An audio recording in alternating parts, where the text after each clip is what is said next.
প্রিয় ইসলামী ভাইরা, সুলতানুল আরেফিন হজরত বাইজিদ বুস্তামি রহমতুল্লাহ আলাই মাকে সেবা করার মাধ্যমে, পানি দিয়ে সেবা করার মাধ্যমে আল্লাহর সুবহানাহু ওয়া তাআলার খুব নৈকট্যপ্রাপ্ত ব্যক্তি হয়েছেন, আল্লাহর রহমতের অধিকারী হয়েছেন। আল্লাহ সুবহানাহু ওয়া তাআলা খুশি হয়ে আল্লাহর মাহবুব বানিয়েছেন।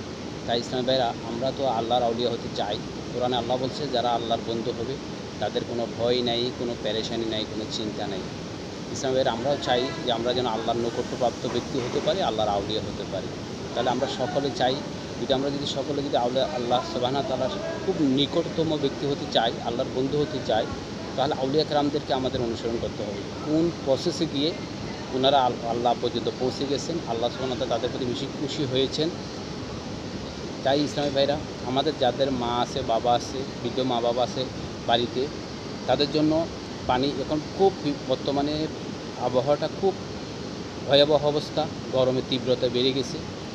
ফ্রিজের ঠান্ডা পানি খাইলে, পান করার পরে দেখা যায় অসুস্থতা বেশি লাগতেছে, কফ লাগে যায়।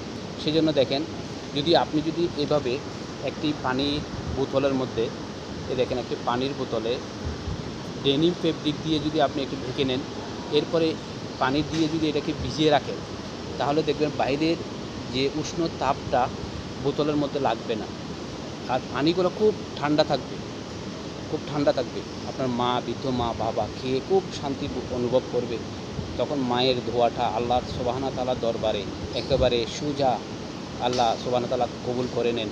আসুন আমরা সুলতানুল আরেফিন হযরত বাইজিদ বুস্তামির সেই আদর্শটা মেনে চলি, আমরা যেন আল্লাহ সুবহানাহু ওয়া তাআলা আমাদের সহায় হোক।